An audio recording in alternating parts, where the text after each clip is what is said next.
Buenos días, buenas tardes, buenas noches. Bienvenidos a un nuevo episodio de Aquí se habla libertad, 30 de agosto del año 2024. Por lo tanto, el último del mes de agosto. Ya comenzaremos otro, digamos, seguiremos en septiembre, pero eso es otro cuento. Arrimados Sí, como siempre al Mingo TV, el canal de José Domingo Blanco y Erika Mendoza Tobar. Ustedes los consiguen a ellos en X como arroba Mingo TV, en alusión, por supuesto, al canal de YouTube y arroba Ementof.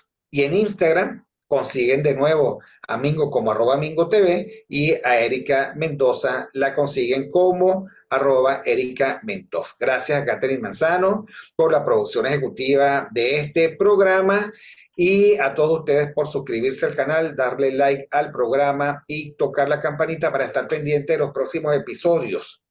Ustedes saben que los viernes nosotros nos dedicamos a los temas históricos, a los temas económicos. Es una reflexión sobre el país, densa, como dicen algunos, y profunda. El que va más allá del momento y que busca las raíces allí donde puedan estar. Hemos estado discutiendo precisamente ese pasar de la comunidad del Imperio Español a la independencia. Eso ha traído, le hemos dado muchísimas vueltas y hoy tenemos el profesor Daniel Laud y yo a, a un invitado muy especial que además está muy interesado en el tema y ha planteado un conjunto de preguntas interesantísimas. Que nos pasó debidamente por escrito. El profesor Luis Alfonso Herrera, abogado y filósofo venezolano. Entonces hoy tenemos un juego de A3, el que va a ser además muy sustancioso, muy interesante, para seguir nosotros el interpretando, tratando de buscar claves de interpretación a este país. Entonces, bueno, le voy a dar la bienvenida. Daniel aún lo consiguen como arroba Daniel Lajout con H intercalada en X y a Luis Herrera, que me recuerdas, Luis Alfonso, ¿cómo es que estás en X? Arroba Luis A. Herrera, Luis ¿no? A. Herrera O. Luis A. Herrera. Bueno, espero que además el internet nos ayude. Déjame desconectarme aquí de algunos para no tener mayor interferencia de mis teléfonos. Bueno, bienvenidos todos, profesor Luis Herrera. Entonces, quisiéramos que encuadrara el conjunto de inquietudes, opiniones, aproximaciones, etcétera, sobre este tema. Sí, bien, bueno, un gran gusto como siempre poder estar acá en tu programa, Víctor. Además con Daniel, siempre que puedo tengo y que tengo la oportunidad escucho sus conversaciones y en particular, pues las últimas dos que han tenido, la penúltima a propósito de la figura del tirano Aguirre y de Juan Francisco de León contra la Compañía Guipuzcoana. Y en el último, sobre lo que fue ese siglo XVIII en Venezuela, específicamente en torno a lo que fue el funcionamiento de esta institución, la Compañía Guipuzcoana. Pero en general, las reflexiones que ustedes han planteado allí, como señalabas, en torno a, especialmente Daniel, en torno a cuáles fueron las realidades económicas y políticas también que en este caso, pues, lo que era la provincia de Venezuela o la Capitanía General vivieron, me parecen muy relevantes para reflexionar en torno a situaciones más contemporáneas de nuestro país y probablemente de Hispanoamérica en general. Y lo digo porque ustedes habrán percibido que en varias partes, digamos, del mundo de habla española, se están generando de un tiempo para acá muchos contenidos respecto de la hispanidad, de la reivindicación de lo que es el legado hispánico, de una invitación a volver a lo que fue ese periodo de 3 siglos de ejercicio, pues, del poder de la monarquía española en territorios americanos y en otras partes del mundo para enfrentar lo que se denomina la leyenda negra, ¿verdad? Esa suerte de propaganda cultural que por un contexto histórico se fue desarrollando a partir de los siglos probablemente 17 en adelante, pero que paradójicamente todavía de algún modo impacta lo que es el entendimiento que muchos españoles e hispanoamericanos tenemos de nuestra historia en común y que nos coloca, bueno, en una situación normalmente dentro de Occidente inferior, digamos, más precaria, menos capaz de edificar instituciones que aseguren la libertad, que promuevan la libertad, y siempre como de fondo con entonces la inquietud o el complejo de que tendríamos que dejar de ser hispanos justamente por ese pasado oprobioso, autoritario, empobrecedor, extractivo, y asumir de pronto cualidades de otras culturas dentro de Occidente, otras tradiciones como la anglosajona o la germana o la francesa.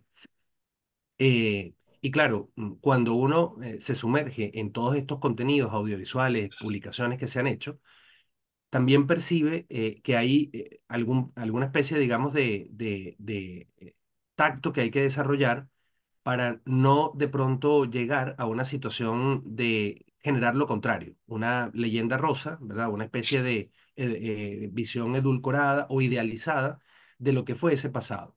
Y justamente hago este preámbulo porque yo lo que encontré en la conversación que ustedes tuvieron en estos dos programas es ese esfuerzo, como digo, especialmente de parte de Daniel, pues que iba llevando las exposiciones, de encontrar, digámoslo aristotélicamente, esa suerte de punto medio, ¿verdad? De reconocer, bueno, en dónde estuvieron las fallas, los errores, los puntos ciegos, la incapacidad de pronto de maniobrar en un momento determinado o tomar una decisión que para el momento histórico era factible tomar, y al mismo tiempo también reconocer, bueno, estas eran las circunstancias, estos fueron los aportes, aquí se diferenció de otro tipo, digamos, de proceso de conquista, aquí está el legado, digamos, que también hay que reconocer y que por lo tanto hay que, digamos, distanciarse de una visión enteramente negativa y que lleva entonces a estos tipos de afirmaciones de que tenemos los problemas que tenemos en Hispanoamérica porque fueron los españoles los que llegaron y no los ingleses u otra tradición, digamos, cultural europea para ese momento histórico. Entonces, en función de esto que acabo de comentar, surgieron estas preguntas que mencionabas en tu intervención, Víctor, inicial, precisamente, digamos, orientadas en esa dirección, quizás para profundizar en la medida de lo posible en alguno de los puntos ya planteados,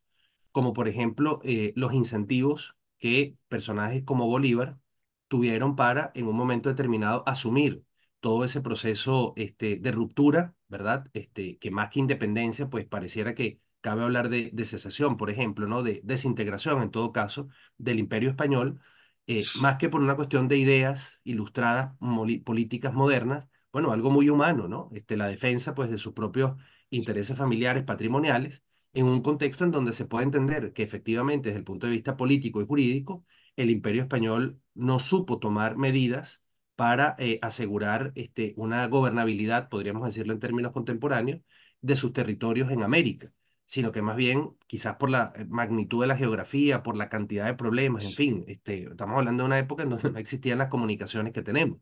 Y sin embargo, esto se gestionó durante esa cantidad de tiempo, ¿no? De esos 3 siglos.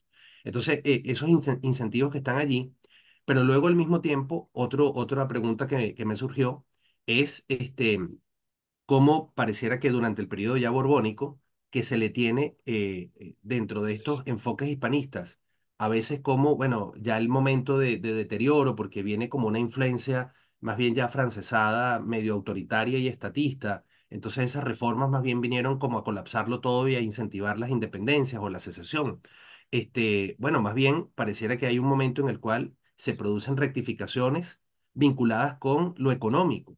Y eso a mí me parece importante porque, de nuevo, sobre todo ahora en ámbitos liberales, cuando se hace el abordaje de la evolución histórica de las ideas de libertad, siempre aparece el mundo hispánico, con la excepción de pronto de la Escuela de Salamanca, como, bueno, un periodo, digamos, o un ámbito en el cual lo que hay es estatismo, extractivismo, mercantilismo, abuso de poder, no se respetan los derechos de propiedad. Y la verdad es que pareciera que antes, pero sobre todo quizás en ese periodo, en donde se comienza a revisar esto del monopolio, de los puertos a través de los cuales se podían practicar el comercio con otras sociedades, creo que eso es un episodio importante de destacar. Y por último, para dejarla ya la palabra a Daniel, otra inquietud que me surgía es que en estos análisis que se hacen ahora sobre ese periodo de los 3 siglos, se insiste mucho en que España tenía una situación muy compleja, ya lo llamaríamos hoy geopolítica, porque claro, los países que fueron desarrollando económicamente una mayor capacidad de generar bienes y servicios, como Inglaterra, por ejemplo, Países Bajos, entre otros, eran justamente sus enemigos políticos en ese momento histórico, y estamos hablando de guerras. Entonces, cuando se aborda el tema del contrabando, de la piratería y de todo esto que se desarrolla al margen de la normativa hispana o indiana, ¿verdad? Como se le llamaba al derecho, pues en ese periodo histórico, eh, uno lo puede ver como que, bueno, es que estos tipos lo que querían era todo para ellos. Querían simplemente, digamos, aprovecharse y ahí, digamos, conectar un poco, no lo digo que ustedes lo hayan hecho ni mucho menos, sino otras aproximaciones más bien marxistas o materialistas de la historia. Bueno, es que lo que querían era, digamos, aprovecharse oligárquicamente la monarquía de esos recursos generados en sus territorios e impedir que las personas prosperaran y que negociaran con otros. Eso yo no descarto que en algunos casos haya podido ocurrir, o en algún periodo, pero también pareciera que tiene que ver con que, bueno, en qué contexto, en ese momento histórico o con qué criterios podías comerciar con tus enemigos. De repente, contemporáneamente, nos parece que países que puedan ser rivales en lo político, sin embargo, en lo económico, puedan comerciar, porque claro, tenemos un derecho internacional muy diferente al que podía existir en ese momento histórico, que más bien era, bueno, de imperios contra monarquías, contra principados, en fin, otra situación. Entonces, si eso también no debería llevarnos a tener una perspectiva respecto de las malas decisiones que a la distancia uno puede considerar se tomaron en materia económica en el Imperio Español, un poco tiene que ver, digamos, con su propio contexto de dificultad, de guerra, en el fondo, digamos, por ser una potencia católica además, frente a un conjunto de, más bien, monarquías protestantes o países, digamos, que fueron por la vía de la reforma, entonces ahí también hay ese componente, y al mismo tiempo un poco víctima de su propia ambición, ¿verdad? Evangelizadora de expandir esa visión del mundo o esa fe católica y sin considerar los costos y digamos como en la misma península ibérica eso le estaba generando una cantidad de conflictos desde muy temprano, como puede ser ese evento de la rebelión de los comuneros de Castilla, justamente pues presionados por las medidas tributarias para financiar ese proceso de expansión política en ese caso, pues bajo Carlos V del Imperio Español. Bueno, esas algunas inquietudes iniciales, y gracias pues nuevamente por la oportunidad de estar aquí con ustedes. Bueno, primero, bueno, como dice Víctor, buenos días, buenas tardes, buenas noches. ¿Ok? Y bueno, gracias por estar aquí, Luis. ¿Ok? Me contenta mucho porque tengo mucho aprecio por ti. ¿Ok? Y bueno, y también tengo mucho aprecio por las inquietudes que tienes, ¿no? Esas inquietudes, mira, eso puede ocupar un mes de programa, ¿no? Y incluso más, ¿ok? Pero bueno, vamos a tratar de ver cómo hacemos para resumir todas esas dudas en algunas respuestas, ¿no? En algunos puntos, porque no creo que nos dé tiempo en un programa de desarrollarlo todo, ¿no? Pero fíjate, lo primero es que nosotros estamos inmersos en un mito que tenemos que reventar. ¿Okay?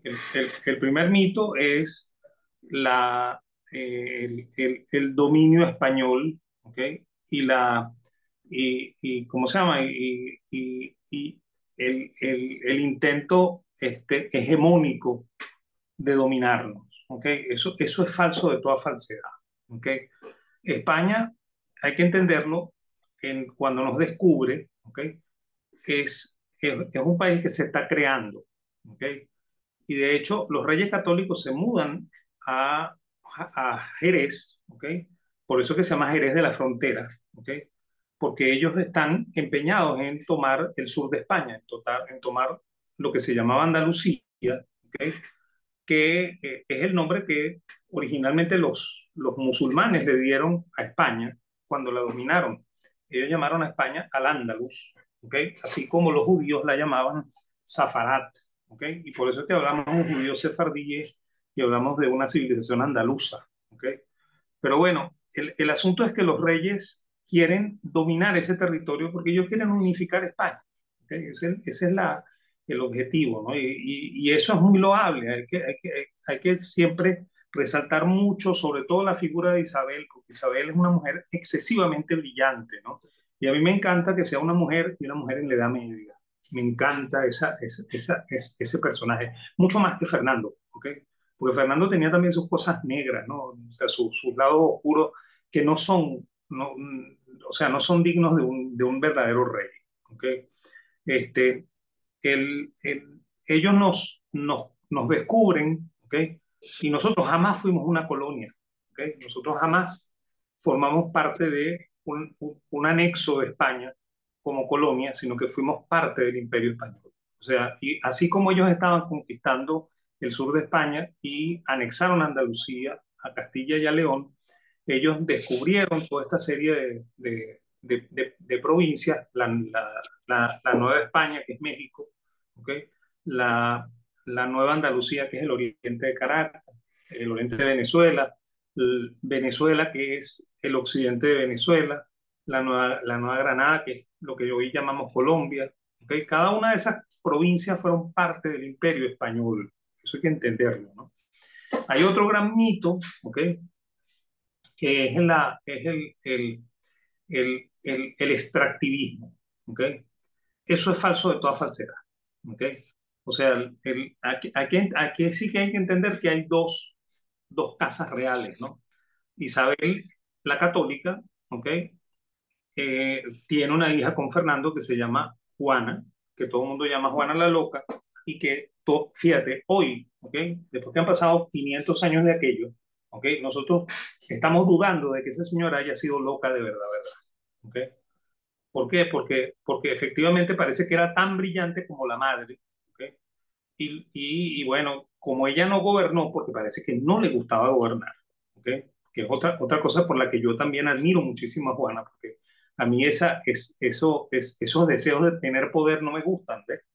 Y me siento ¿cómo se llama? Muy relacionado a Juana, ¿ok? En esa calidad de no querer participar tomando poder, ¿ok? Sin embargo, es una mujer que le dio consejos muy buenos a su hijo, que es Carlos, ¿ok? Carlos I, que nosotros lo llamamos Carlos V porque Carlos V compró el título de emperador del Sacro Imperio Romano Germánico, ¿ok? No es que lo compró porque no le tocaba, le tocaba, pero compró los derechos para terminar de tenerlo, ¿no? Este, por eso llamamos nosotros a esa casa casado, ¿ok? Porque ella se casó con un Felipe, que se llama, le dicen Felipe el Hermoso, ¿ok? Distinto al Felipe el Hermoso de Francia. Este Felipe el Hermoso es un Felipe de Habsburgo, ¿okay? Un rey austríaco, ¿okay? Rey austríaco, rey alemán, ¿okay? Y bueno, ellos eran mercantilistas, de los que llamamos metalistas, ¿okay? ¿Por qué metalistas? Porque en este momento histórico, siglo XVI, XVII, XVIII, ¿okay? Los mercantilistas creen, ¿okay?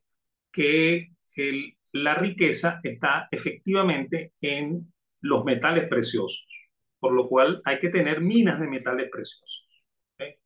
Y ese es el gran objetivo que tienen en Europa, ¿no? Sobre todo en una Europa que ha pasado más de 1000 años desde la caída del Imperio Romano, en el que no hay una mina, ¿okay? O sea, la última mina que hubo en Europa fue la mina de Segovia, en España, que originalmente la descubrieron los fenicios, imagínate tú, ¿okay? Y que cuando se dio el proceso de las guerras púnicas, Roma se lo arrebató a los fenicios, ¿okay? Y Roma terminó por agotar esa mina. Entonces, en Europa no había minas, ¿okay? Y esa es la razón de la inmensa ambición europea, que no es solamente española, por los metales preciosos, ¿okay? Es más, esa ambición cubre a Inglaterra, cubre a Holanda, cubre a Francia, cubre a todos los países de Europa, porque todos los países de Europa eran escasos en metales preciosos, ¿okay? Entonces, claro, cuando ellos llegan a América, ¿okay? eh, primero descubren Cubagua, eso no está en la historia de América, ¿okay? Cubagua es una fuente de perlas impresionantes, son los placeres de perla más ricos que han encontrado hasta ese momento en el mundo. Y curiosamente, quienes lo descubren, ¿ok? Saben que la reina Isabel la Católica tiene una predilección muy especial por las perlas. Entonces comienzan a extraer estas perlas, ¿ok? Aquí hay que ponerse en el siglo XV y siglo XVI, ¿ok? Esta gente no sabe de dónde vienen las perlas, no saben cómo se cultivan de verdad, ¿ok? Y destruyen los placeres de perlas, ¿ok? Resulta que la ostra que produce perlas se incrusta en los manglares, ¿ok? Y los manglares son una planta marina que necesita un proceso evolutivo, ¿okay? Son casi 6, yo no recuerdo muy bien porque yo no soy biólogo, ¿no? Pero son casi 6 procesos de desarrollo de la planta hasta que por fin se llega a uno de los 6 manglares, que es el que permite el establecimiento de las ostras que son productoras de perlas, ¿no? Y esas ostras no se destruyen tampoco, ¿no? O sea, hoy en día quienes tienen placeres de perlas saben que la ostra se abre, se le extrae la perla, que es como una suerte de defensa del crustáceo, porque trata de expulsar ese sucio ¿cómo se llama? De su cuerpo, y bota el nácar, ¿ok? Y se genera la perla. Entonces, hoy en día, quienes tienen placeres de perla, que eso ya es en el oriente, ¿ok? Aprovechan esos momentos, sacan la perla y incrustan un nuevo pedazo de arena, ¿ok? Un nuevo grano de arena para que se genere una nueva perla, ¿ok? Esta gente no sabía cómo se hacía, lo sacó de la manera más silvestre, ¿okay? Y destruyó los placeres de perla y destruyó la riqueza, ¿okay?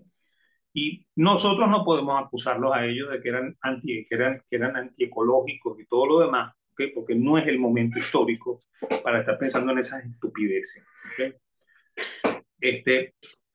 Sin embargo, bueno, eso no está en los cuentos de la historia de América, ¿ok? Nosotros fuimos la primera fuente de riqueza del imperio, ¿ok? Y al poco rato descubren el famoso dorado, ¿ok? en, en Bogotá, en la tierra de los muiscas, y comienzan a extraer oro, ¿ok? Entonces, bueno, el oro empieza a llegar a España. España sufre, ¿ok? Por la llegada de ese oro. Como dices tú, ahí entran los escolásticos a pensar. Los escolásticos eran filósofos y abogados, ¿ok? Teólogos, filósofos y abogados, porque esos eran los títulos que daban las universidades en aquel entonces. Y bueno, empiezan a tener inquietudes económicas, porque se empiezan a dar cuenta de que hay un problema económico en España, ¿no? Sobre todo también descubren la existencia de los comerciantes, se hacen amigos de los comerciantes, ellos son los gestores de los comerciantes ante los reyes de España, ¿ok? Por eso también los llaman arbitristas. Y con los comerciantes aprenden, ¿ok? a, a, a entender un poco que la libertad, ¿ok? Es buena para el desarrollo económico, ¿ok? Ojo que no es tampoco el periodo del liberalismo, ningún escolástico es un liberal económico, ¿ok? No podemos pensar en eso porque estamos en el siglo XVI, XVII. ¿Okay? Entonces, bueno, y ellos además de eso son los que nos van a generar todas las bases del derecho natural, ¿okay? Y de donde van a partir cosas como las que escribe Hobbes, cosas como las que escribe Locke, incluso cosas como las que escribe Adam Smith, ¿ok? Porque originalmente ellos eran lectores de los escolásticos y lectores también de los escolásticos protestantes, porque entre los protestantes había escolásticos como Pufendorf, ¿ok? Entonces, bueno, esos son una gran cantidad de mitos que hay que derrumbar, ¿ok? El otro gran mito es que hay una diferencia entre catolicismo y protestantismo. Eso también es falso, ¿ok? Somos cristianos en el fondo. Así nos reconozcamos al Papa, ¿ok? Así creamos en la predestinación y no creamos en el libre albedrío, ¿ok? Somos cristianos, ¿ok? Tampoco hay una diferencia entre la cultura protestante y la cultura católica, ¿ok? ¿Por qué no hay diferencia? Porque cuando voy a irme mucho más atrás, ¿ok? En el año 1000, ¿ok? Cuando Guillermo el Conquistador, que es un rey normando francés, entra en Inglaterra, ¿ok? Él expropia a todo el mundo, ¿ok? Y reparte de nuevo las tierras, ¿ok? Entonces la gran pregunta es esta: estamos en Inglaterra, decimos que los ingleses son defensores de la propiedad privada y el rey Guillermo el Conquistador expropia todo el mundo, ¿ok? Estamos un poco más adelante, en la Revolución Gloriosa, y ahí sí están los protestantes, ¿ok? Y bueno, esto es una guerra entre un rey que dice que es protestante, ¿ok? Que es James, ¿ok? Que nosotros lo llamamos Santiago o lo llamamos Jacobo, ¿ok? Y, y un señor que se llama Oliver Cromwell, ¿ok? Oliver Cromwell es calvinista, ¿ok?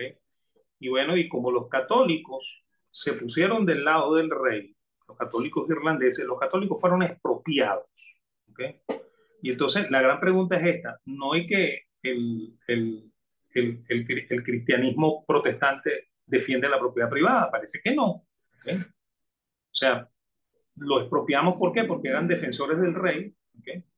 Y bueno, y entregamos esas tierras a protestantes, ¿ok? Y ahí se genera todo el lío de Irlanda, de la guerra entre católicos y protestantes que vivimos hasta el siglo XX, pues, ¿ok? Entonces, bueno, eso de que los protestantes no son, no tienen sentimientos extractivistas es falso, ¿ok? ¿Por qué es falso? Porque de hecho en Inglaterra los reyes trataron de establecer procedimientos absolutos, ¿ok? De hecho los Tudor lo intentaron, no pudieron conseguir el, el, el establecimiento de una monarquía absolutista, y entre otras por esa misma revolución gloriosa que lo sacó del gobierno. Inglaterra tiene, la única ventaja que tiene Inglaterra es que Inglaterra tiene un parlamento, ¿okay? Y ese parlamento es el que manda, ¿okay? Y esa es la diferencia entre ellos y España, y entre ellos y Francia, ¿okay? Francia no tiene un parlamento, y sus parlamentos que se establecieron eran parlamentos muy parecidos a nuestro parlamento venezolano, en el cual la gente levanta la mano al, ¿cómo se llama?, al guiño del ojo del presidente del parlamento. O sea que ahí no hay discusión, ¿okay? En Inglaterra hay discusión. Hasta el día de hoy, mira, uno de los placeres más grandes que yo tengo es agarrar YouTube y poner el Parlamento y ver la discusión del día. Me encanta, a mí me encanta eso de que al primer ministro le digan barriga verde, ¿okay? Me encanta eso de que ellos mismos digan, cada uno defiende su pedazo de terreno, su patria chica, tratando de que las leyes y el presupuesto vayan hacia sus territorios. Me encanta eso. ¿Por qué? Porque eso es verdadera democracia, ¿okay? Es más, en una ocasión un alumno en una de las universidades en la que yo doy clase, alumno de economía, me dijo: profesor, ¿pero quién elige ese rey? Así. Le digo: mira, ¿y quién elige a nuestros presidentes? Le digo yo. O sea, ¿tú crees que elegir una cosa como Carlos Andrés Pérez o una cosa como Hugo Chávez Frías, ¿okay?, es distinto? O sea, es mejor que tener un rey como Carlos, ¿okay?, o tener una reina como Isabel II, o tener una reina como Isabel I, la de España, ¿okay? Eso o sea, son gente que nacieron y se educaron para gobernar, ¿okay? Y además viven en un ambiente en el cual las cortes tienen mucha importancia, ¿okay? Y esa es la diferencia también entre Isabel y lo que viene detrás de ella, ¿no? Porque Carlos I, el nieto, no tiene los ideales democráticos de Isabel, ¿okay? Él no escucha al Parlamento, el Parlamento lo escucha a él, ¿okay? Y en eso se parece, ¿okay?, a los emperadores romanos, ¿okay? Que es un poco el tema de lo que tú nos comentaste también, ¿no? O sea, sí nos parecemos muchísimo a Roma, entre otras porque nuestros reyes y nuestros presidentes tratan de ser emperadores de ese imperio romano, ¿okay? Y el imperio romano, hay que entenderlo, es el imperio de la decadencia, ¿ok? Porque cuando el parlamento que tenían ellos, que era su senado, discutía, ¿ok? Roma era un territorio creciente, ¿ok? Y de progreso, ¿ok? Impresionante. Entonces, esa es una de las cosas que tenemos que también, ese es un mito que tenemos que acabar con él. O sea, no es bueno tener un parlamento sumiso, es bueno tener un parlamento que critique, porque eso es lo que es de verdad la democracia. Democracia no es elegir al rey, democracia no es elegir al presidente, democracia es tener un parlamento que discuta. Eso es democracia. ¿Okay? Y eso es lo que nos distingue a nosotros, ¿okay? de los protestantes. ¿Okay? Si es que los vamos a llamar así. ¿Okay? De hecho, los ingleses no son protestantes, los ingleses son católicos que niegan al Papa, ¿okay? En este momento, ¿no? Claro, hay algunos que otros calvinistas como Cromwell, ¿okay? Es más, Cromwell intentó, ¿okay? Establecer una república. Cromwell le dice al Parlamento, yo quiero que mi sucesor sea mi hijo. ¿Y qué decía el Parlamento? No, no, no, ya vamos un momentico. Nosotros hemos sido monarquistas toda la vida. ¿Ok? ¿Y a quién se buscan? ¿Ok? Se buscan a el nieto de Carlos I al que le cortaron la cabeza. ¿Ok? Y lo montan allí. Y cuando ese nieto viene y dice, mira, yo creo que ustedes lo que tienen que hacer es volver otra vez con el Papa, porque ustedes son católicos, ese cuento de que ustedes son anglicanos y que son protestantes, eso es mentira, y tiene razón. ¿Ok? Entonces resulta que el Parlamento se molestó y dijo, mire señor, hasta aquí gobernó usted. ¿Okay? Igualito que se lo dijeron a María, la hija de Enrique, pues hasta aquí gobernó usted. ¿Okay? Entonces hay además la facilidad de remoción del rey, ¿okay? Que te hace que eso sea todavía más democrático. Y bueno, ¿y qué hacen ellos? Ellos llaman a las coronas de Europa y dicen, mira, nosotros queremos mantener la monarquía, necesitamos un rey, ese rey tiene que reconocer que aquí quien manda es el parlamento, ¿okay? Y además que la religión se llama anglicana. Y entonces, ¿quién levanta la mano? Levanta la mano el yerno de Carlos I, ¿okay? Y de Carlos II, y dice, aquí estoy yo, que es Enrique de Orleans, ¿okay? Perdón, Guillermo de Orleans. Y se lo llevan y lo hacen rey de Inglaterra. Y toda la familia real, hasta la reina Victoria en el siglo XIX, se va a llamar Casa de Orleans, ¿okay? Porque son los herederos del trono holandés. Y esa es otra historia que también hay que contar. El trono holandés fue, fue desahuciado, ¿okay? Porque este mismo rey Guillermo intentó ser absolutista en Holanda. ¿Okay? Y bueno, el Parlamento, ¿okay? Decidió, miren, vamos a hacer una cosa. ¿Okay? Usted está cesado. Olvídese de eso. ¿Okay? Y ellos montan una suerte de república, que es una cosa extrañísima en el siglo XVIII. ¿Okay? Y bueno, y cuando ellos hacen eso, todo el mundo en Europa estaba pendiente de Holanda porque los experimentos de república jamás excedían el ámbito de una ciudad. ¿Okay? Eran Atenas, ¿okay? En el medioevo era Florencia, Venecia, ¿okay? Y bueno, y esto era demasiado grande, pues, ¿okay? Y la cosa funcionó. Igual que ocurrió en el finales del siglo XVIII, en una cosa que se llama los Estados Unidos de Norteamérica. ¿Okay? Aquello es una cosa sorprendente. ¿Cómo es eso de que ahí no hay rey? ¿Okay? Y bueno, y funcionó. ¿Okay? Y claro, eso nos embargó a nosotros, pues nos influyó. ¿Okay? Y nosotros creemos que nosotros podemos tener esa suerte de sistema sin mirar hacia el interior y sin reconocer qué es lo que somos nosotros realmente. ¿Okay? Y Ahora, ese es tenemos ahorita el tiempo límite del profesor Luis Alfonso Herrera. Vamos a darle la oportunidad. Después nos quedamos el profesor Daniel y yo un poquito más para redondear el programa, pero el profesor Herrera tiene como 8 minutos más de tiempo. Entonces, profesor, sus reflexiones al respecto. A mí me queda una muy clara porque estaba leyendo casualmente al profesor Elliot y uno cae en cuenta de que A esto se le vino el imperio encima cuando estaban resolviendo problemas dinásticos, la unificación de España y además una guerra civil digamos, colocar en el trono a Isabel. O sea, fueron todos esos hechos sobrevenidos y de paso imaginar un imperio. Y por supuesto, el segundo dato es que después lo perdieron y creo que eso distorsionó todo.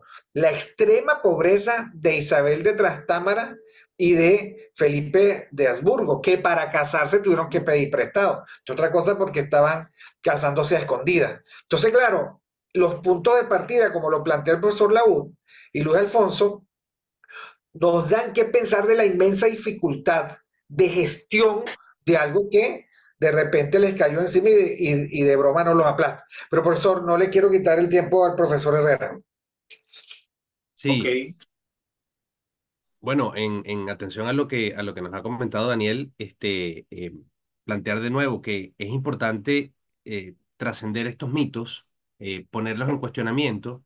Yo diría que en distintas áreas, no solamente en el área de la historia, que es donde pareciera más evidente que conviene hacerlo, es importante hacerlo, sino también en el ámbito jurídico, en el ámbito económico y en otras áreas del conocimiento, porque la verdad es que uno tiende a subestimar el impacto que quizás inconscientemente esos mitos generan, la forma en que condicionan la conducta de las personas, la capacidad de imaginar o de diseñar estrategias y respuestas a problemáticas actuales, porque se parte siempre como de esa suerte de determinismo, de que es que estamos condicionados o obligados a hacer las cosas de una manera y no de otra.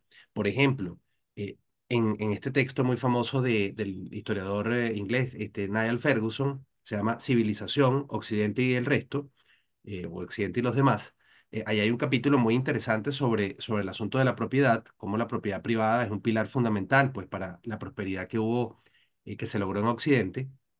Y ahí, curiosamente, él analiza mucho, por contraste, digamos, con otros personajes, la figura de Simón Bolívar y de alguna manera plantea que un problema que tuvo Hispanoamérica frente a la América del Norte, a los Estados Unidos, es que, bueno, Bolívar le dio continuidad a las tesis más bien de dominio público, de titularidad estatal, llamaríamos hoy en día, a la propiedad. Entonces el tema del subsuelo, y que por lo tanto, digamos, como que es parte de la tradición hispánica esto de que los bienes, digamos, de mayor relevancia desde el punto de vista de la productividad económica tienen que ser propiedad, digamos, de quien detenta o ejerce el poder político. Bueno, digamos, eso es debatible hasta donde yo he podido leer la idea que se tenía de la propiedad en el periodo de la Edad Media respecto de las monarquías que funcionaron, o al menos así en el mundo hispánico, no era la propiedad en el sentido que hoy en día le damos, o moderno, de algo individual o de aprovechamiento particular o privado, sino que más bien era una propiedad que estaba orientada al beneficio de la comunidad política independientemente de que luego en el camino, ¿verdad? Se dieran distorsiones de ese planteamiento. Pero lo que quiero decir es que no hay que atribuirle al pasado de pronto una decisión que en este caso Simón Bolívar toma o plantea por una cuestión coyuntural estratégica, que él está viendo que es necesario para evitar otro tipo de problemática. Pero más allá de eso, ¿dónde está el impedimento de que en el tiempo actual, en Venezuela o en otros países, se rompa con esa tradición en el entendido de que en su momento pudo haber tenido alguna explicación e incluso justificación, pero que hace tiempo dejó de tenerlo? Entonces, esos determinismos, no es que nosotros somos así porque no somos como ellos, pero lo que dice Daniel, digamos, de esas diferencias que a veces se colocan más bien por cuestiones de conveniencia ideológica para dividir y para impedir, ¿verdad? Que se aprenda de lo acertado de estas otras tradiciones, que yo creo que también eso es muy importante, dialogar. No que, bueno, como ellos son de esta manera o tienen, y en el pasado fuimos enemigos, entonces no se puede, digamos, ¿no? Ni la adoración absoluta, ni tampoco la negativa o la cerrazón que lleva, y ese es el otro punto quizás con que quisiera dejarles ahí para la reflexión.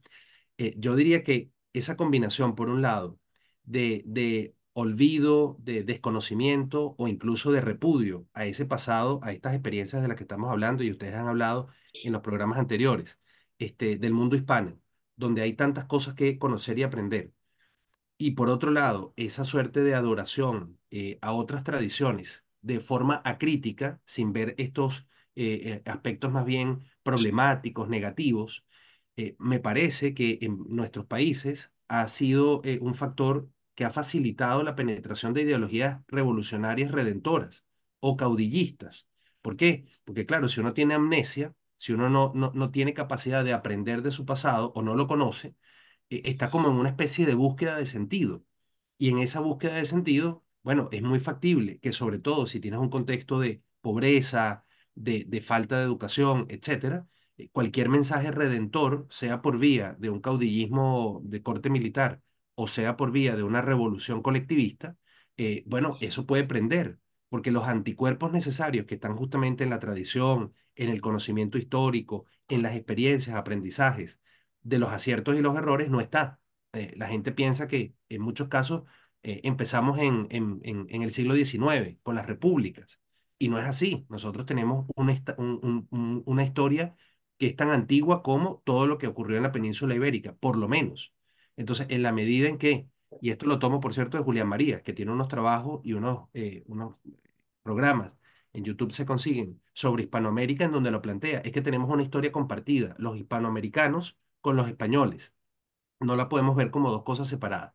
Entonces, ¿en qué medida, digamos, ese desconocimiento ha facilitado que lamentablemente, pues, Hispanoamérica haya sido un territorio o una comunidad amplia política muy fértil para todos estos experimentos que lo que han hecho es sistemáticamente, pues, generarnos impedimentos de desarrollo y sobre todo de vivir en libertad, ¿no? ¿Por qué no tendríamos más bien que volver a esto para de alguna manera protegernos mejor y ojalá acercarnos más entre los países? Porque también cada quien por su lado facilita de alguna manera que estos procesos se desaten, ¿no? Bueno, mira, España y América nacieron Un juntos. momentico antes de que elabore el profesor Laud. Gracias, Luz Herrera, porque sé que te tienes que ir. El profesor Luis Alfonso Herrera tiene obligaciones de inmediato. Después, en diferido, seguramente vas a hacer el seguimiento a las respuestas y a las reflexiones. Y bueno, quedas invitado para una próxima oportunidad para seguir reflexionando sobre estos temas que me parecen muy, pero muy interesantes. Por ejemplo, te dejo en la mesa dos pensamientos. El primero, eran monarquías confesionales, en donde la religión, por lo tanto, era determinante. Lo segundo, los reyes se sentían expresiones de la divina providencia, destinados a reinar y, por supuesto, a luchar por hacer realidad lo que ellos creían, que era la encomienda de Dios. Todo eso tenemos nosotros de alguna manera, verlo reflejado en la forma como somos, porque fuimos por mucho tiempo así. Pero bueno, esto dará lugar a otros momentos para otras discusiones. Profesor, queda libre de retirarse. Ya saben que se retira no porque, qué sé yo, pierde contacto, que a veces pasa, sino porque está programado así, pero nosotros nos quedamos. Gracias, Muchas profesor. gracias, Ahora un sí, fuerte profesor. abrazo y lo sigo escuchando. Gracias, Vale, gracias, seguimos. gracias por estar aquí, Luis. Bueno, fíjense, eh, Luis nos dio además todo un esquema de trabajo para trabajar casi un mes, ¿ok? O más de un mes, ¿ok? Pero bueno, vamos a tratar de cerrar este punto, ¿no? El punto de la propiedad, ¿ok? Y sobre todo la visión que nosotros tenemos que está sesgada, ¿ok? Yo sigo insistiendo mucho en que está sesgada porque los historiadores nos han hecho creer un montón de cosas, porque hacen un poco lo que hacen los economistas, pues. El economista dice, no, no, es que la subida de precios, la subida de costos sube los precios. ¿Okay? Y entonces uno termina creyendo que la única cosa que sube los precios es la subida de costos. ¿Okay? O el dólar sube los precios, sube la inflación. Y entonces, claro, estamos frenando el dólar para que no haya inflación ni siquiera habiendo inflación. ¿Okay? ¿Por qué? Porque no entendemos que hay causas múltiples, ¿no? Pero bueno, vámonos al tema. ¿Okay? Es curioso, ¿okay? Pero justamente cuando nace el anglicanismo, ¿okay? Que es cuando Enrique de Tudor, Enrique VIII, ¿okay? Quiere que lo divorcien y no hay manera de divorciarlo. ¿Okay? Y ahí está involucrada España, porque la esposa de Enrique es Catalina de Aragón, que es la hija de Carlos V. Imagínate tú. ¿Okay? Entonces, ella no quiere tener más nada con Enrique, ¿ok? Y Enrique está cansado, y Enrique quiere un hijo varón, y esta mujer no quiere nada con él. Entonces, él le pide al, al, al, al arzobispo de Canterbury, ¿ok? Que es Tomás Moro, divórciame, ¿ok? Y entonces Tomás le dice que Tomás era amigo íntimo de Enrique, y le dice, no, ya va un momentico, aquí no hay causal. O sea, ¿qué causal voy a decir yo que hay aquí? ¿Ok? La gente dice, no, no, que es que el catolicismo no divorcia. Falso. ¿Ok? O sea, muchos reyes en la Edad Media se divorciaban. ¿Y cómo se divorciaban? Porque eran hijos, porque se casaban con una prima. ¿Ok? Y la manera más fácil, según el Código de Derecho Canónico todavía, es casarse con una prima. ¿Ok? Entonces, bueno, resulta que a este rey se le ocurrió casarse con alguien que no era prima de él. ¿Ok? ¿Por qué? Porque quería este, armar vínculos con esa casa naciente, que era la casa de los Austrias. ¿Okay? Bueno, craso error de Enrique. ¿Okay? Y Enrique ¿cuál es la decisión? La decisión de un rey absoluto. Enrique hace preso al arzobispo. ¿Okay? Y como el arzobispo es su amigo, todavía tiene la paciencia de esperar a ver si este hombre cambia de idea. ¿Okay? Y en el interín, el hombre no cambia de idea. Y al final, ¿qué es lo que hace Enrique? Le corta la cabeza a su íntimo amigo, ¿okay? Le dice a los sacerdotes que están cercanos al trono, ¿quién de ustedes quiere ser el arzobispo? Pero eso sí, me tiene que divorciar. ¿Okay? Y entonces uno de ellos levanta la mano y dice, yo, ¿okay? Y yo lo divorcio. ¿Okay? Y el hombre se divorció y se casó con Ana Bolena. ¿Y qué hace Enrique? Enrique expropia a los papistas, a la iglesia, A toda la iglesia católica, monasterios, se apropia de todas las riquezas, etcétera, ¿no? y entonces eso no es una violación del derecho de propiedad, pregunto yo. ¿Okay? ¿Y a quién le da las tierras? El hombre es terriblemente maquiavélico. ¿Okay? Es más, Nicolo, mi amigo, lo hubiese conocido y lo hubiese besado y adorado así como adoraba a César Borgia. ¿Okay? El hombre le dice, el hombre le entrega esa tierra a los campesinos y así genera, ¿okay?, el surgimiento de una clase media en esta cosa que se llama Inglaterra. ¿Okay? Y por eso Inglaterra se convierte en un país terriblemente democrático, porque la clase media comienza a tener propiedad. ¿Okay? Pero esa propiedad es fruto de una expropiación. Esa propiedad no era de esos campesinos. ¿Okay? Esa propiedad se la entrega Enrique a los campesinos. Esos campesinos supieron actuar como verdaderos empresarios, no hacen como nuestros campesinos que les regalan la tierra y después van y la venden. ¿Okay?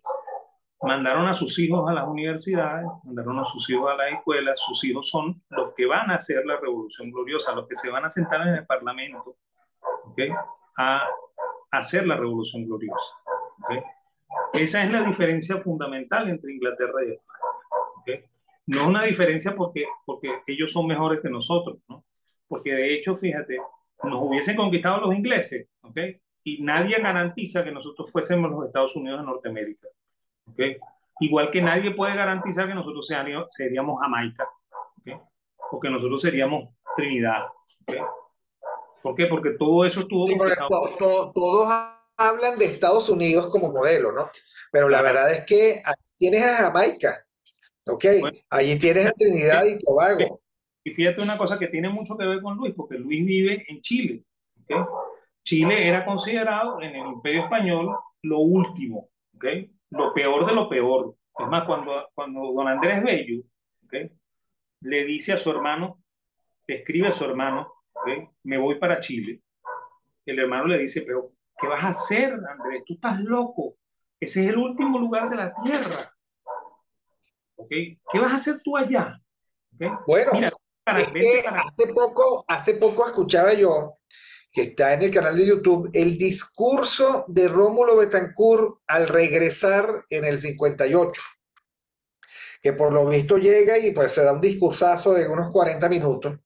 Y él dice Sí. que la dictadura lo ha hecho tan mal, más allá de la vitrina de Caracas, que en el interior del país se vive tan mal como Chile, que es, digamos, según Rómulo en el 58, un país el muy empobrecido, el muy desahuciado, digámoslo así. Esa era la mirada de Rómulo Betancourt. La gente del interior, los venezolanos siguen descalzos, como en Chile, etcétera, etcétera.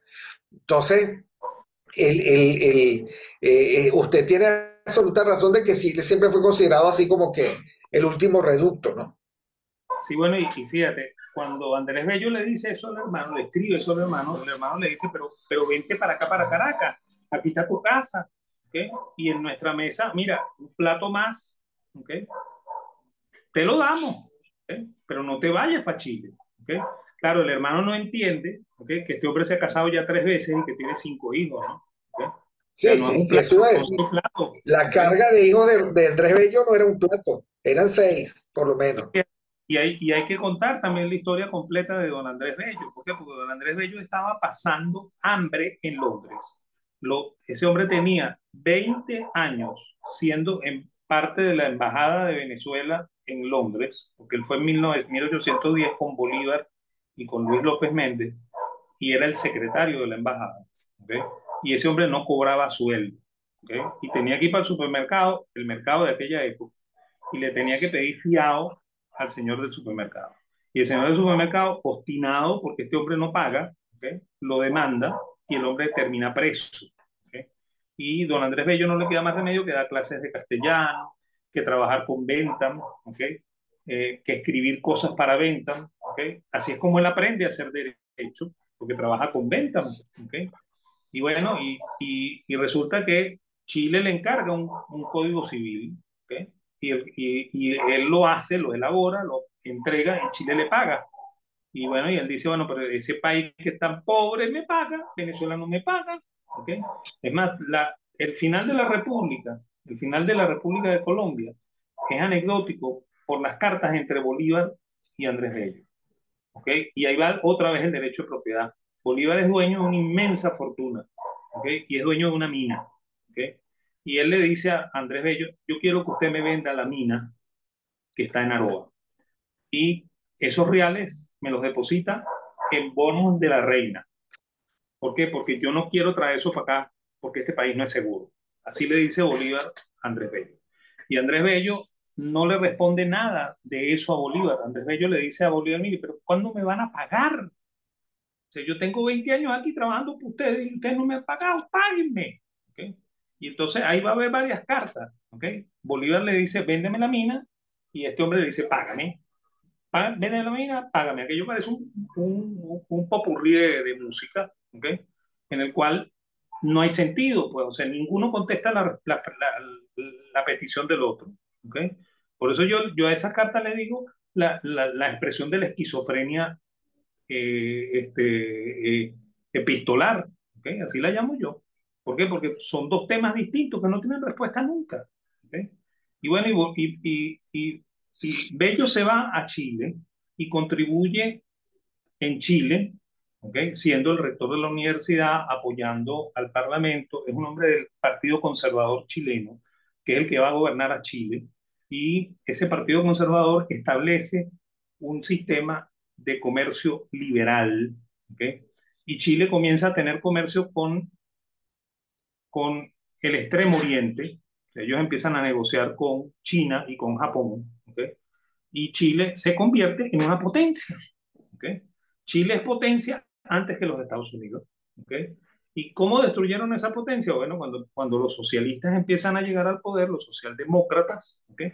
Y comienzan a introducir leyes, ¿okay? Para beneficiar a los pobres, ¿okay? Que al final terminaron echando a perder a los pobres, volviéndolos más pobres todavía, acabando con la riqueza, ¿okay? Y esa es una historia que nosotros tendríamos que revisar también para poder entender que ese tipo de reformas no son las reformas que le hacen falta a un país que se está desarrollando. ¿Okay? Ojo, tampoco son las que le hacen falta a un país desarrollado, ¿okay? Porque nosotros no queremos destruir la riqueza, queremos crear más riqueza. ¿Okay? Bueno, las Entonces, amenazas de Kamala de llenar a Estados Unidos de más impuestos, de expropiar de alguna manera ciertos derechos, de desarmar a la población, son efectivamente un ataque a la línea de flotación de Estados Unidos, y ¿no? bueno, Ya yo, llega a yo gobernar. espero, yo espero que esta señora le pase como buena parte de los demócratas que gane la elección en votos, pero que la pierden los colegios electorales. Eso es lo que yo espero. Sí, es Y así. espero ¿cómo se llama? Que las comunidades que son más conservadoras y que entienden cuál es de verdad la riqueza de los Estados Unidos, ¿ok? Voten de manera que esta señora no gane. ¿Ok? Creo que es lo mejor que le puede pasar a Estados Unidos. Pero bueno, veremos, ¿ok? Veremos. Veremos. Pero vamos a cerrar el tema de la propiedad, que ese me interesa mucho. Fíjate, Bolívar, ¿ok? Tiene una mitología también, ¿ok? La primera mitología de Bolívar es que nosotros no lo idealizamos. Siempre pensamos que es el hombre que lo perdió todo por darnos la libertad, que era un hombre generoso, eso es verdad en ciertas cosas y mentira en ciertas cosas. ¿Por qué? Porque todos los seres humanos tenemos lados claros y lados oscuros, ¿ok? Y él tiene sus lados oscuros, ¿ok? Eh, yo no voy a hacer aquí un tribunal para acabar con la figura de Bolívar, pero hay que decir con certeza que una de las cosas que más le importa a Bolívar es mantener su patrimonio. ¿Ok? Y esa es la razón del por qué Bolívar entra en el proceso de independencia, porque Bolívar lo consuma. ¿Ok? Que como dice muy bien Luis por ahí, no es una independencia real, es una secesión. España lamentablemente tiene ese problema y lo tiene hoy, lo tiene en Puigdemont con Cataluña. ¿Okay? O sea, tiene personajes que se quieren secesionar. ¿Okay? Es lamentable, ¿no? Porque fíjate, si nosotros hubiésemos mantenido el Imperio Español en lugar de luchar contra él, de repente nosotros hubiésemos contribuido a los cambios que ese imperio tendría que hacer para llegar a tener tanto desarrollo como lo tuvo Inglaterra. ¿Okay? Es lamentable, ¿no? Porque los Borbones y los Austrias no eran lo mejor que se quiere, ¿okay? Y ese es el gran problema de la monarquía española. ¿Okay? Los Borbones no son lo que se quiere y los parlamentos no eran lo debido. Probablemente si América hubiese permanecido dentro del imperio y tuviésemos representantes en ese parlamento español, probablemente se hubieran ahorrado las guerras carlistas, se hubieran ahorrado un montón de cosas. ¿Okay? Pero bueno, eso no ocurrió, ¿okay? Y la historia no se puede hacer con supuestos. ¿Okay? Así Ahora, es. lo que sí ocurrió es esto. ¿Okay? Bolívar insiste varias veces en la reconquista de Caracas. ¿Por qué Bolívar insiste varias veces en la reconquista de Caracas? Porque le importa esa población que al final él la detesta, ¿okay? En lo más profundo de su ser. Porque él prefiere vivir en Lima o prefiere vivir en Bogotá. ¿Okay? Porque Caracas es un pueblo horrendo. ¿Okay? Además Y arruinado, lleno de ruinas de terremoto, ¿no? claro, porque ahí están las propiedades de Bolívar. Y las propiedades de Bolívar son constantemente expropiadas y entregadas a algún partidario del rey. Y bueno, y ese proceso de independencia en realidad tiene por detrás el, el, el, el incentivo de yo quiero volver a tener mis tierras, yo quiero volver a tener mi mina. ¿Okay? Y él no quiere tener sus tierras y sus minas solamente por lo que le producen, sino porque él entiende que ese es su patrimonio, que eso es con lo que él va a vivir al final de su vida. Y por eso al final de su vida él decide venderle la mina de Aroa a unos británicos. ¿Okay? Siempre se nos dice que Bolívar hizo una ley de minas, que es un decreto de minas, ¿okay? Donde se establece que la propiedad de las minas es del Estado. Eso es falso de toda falsedad. Y yo voy a hacerle el favor a Luis de enviarle el decreto para que lo vea. ¿Okay? Ahí Bolívar dice que las tierras, las minas que se descubran, ¿okay? El gobierno las va a repartir, ¿okay? Entre varios propietarios. ¿Okay? Y que quien la descubra tiene derecho a tener 2 parcelas dentro de la mina, pero no la mina entera. ¿Okay? Ojo, el rey de España le entregó la mina, ¿okay? a, al, al, al padre de María Marín de Aristeguieta. ¿Okay? Y por esa vía, esa mina pasó a ser parte de la familia Bolívar y fue heredada por la familia Bolívar, por lo cual en el Imperio Español existía un propietario de la mina. ¿Okay? la mina no era del Estado. Lo que pasa es que el concepto de propiedad privada que tenemos nosotros hoy es un concepto postliberal, un concepto donde la mina es mi propiedad, ¿okay? En el mundo anglosajón, ¿okay? Y en el mundo anglosajón y en el mundo no anglosajón, ¿okay? Rige, el mercantilismo, y en el mercantilismo el rey es absoluto, y el rey puede decidir, esa mina ya no es suya, esa mina es de este señor, ¿okay? Entonces el concepto de propiedad privada es distinto, ¿okay? Tanto en el mundo anglosajón como en el mundo no anglosajón. Y esa es la razón por la cual Enrique le dice a la Iglesia Católica: esa tierra que ustedes tienen no es de ustedes, ¿okay? En cambio, esa tierra es de los campesinos, ¿okay? Y el rey de España, si Bolívar hubiese perdido la guerra de secesión, el rey de España hubiese condenado a Bolívar a perderlo todo, ¿okay? Por eso es que hay una razón económica profunda en el proceso de separación de Venezuela y España, o de Colombia y España. ¿Por qué? Porque la pérdida es impensable, pues. O sea, ahí no hay plan B, ¿okay? Ahí o a mí me matan, ¿okay? O yo me quedo con mis tierras, ¿okay? Eso me imagino que fue Bolívar. Claro, eso no está en ninguna documentación y no lo vamos a encontrar jamás, ¿okay? Pero tus acciones te delatan, ¿okay? O sea, tú actuaste de esa manera por alguna razón, y esa razón está ahí en el fondo del subconsciente de este señor, ¿ok? Entonces, eso hay que tenerlo bien claro. Y la bendita ley de minas no establece la propiedad del subsuelo, ¿ok? Primero porque el subsuelo no existe, las minas no son subterráneas, las minas son a flor de tierra, ¿ok? Muchas de ellas son aluvionales, ¿ok? En este momento lo que estamos sacando es oro y plata, ¿ok? Y lo que sí es cierto es que, y aquí es donde viene la cosa, tampoco lo que mueve a Bolívar es un principio de liberalismo económico. ¿Por qué? Porque en ese mismo decreto, el último artículo dice: en todo lo no previsto en este decreto, rige todas las leyes de Alfonso el Sabio. Y yo me pregunto, ¿Alfonso el Sabio era democrático? ¿Era republicano? ¿O era un monarca del Imperio Español? ¿Okay?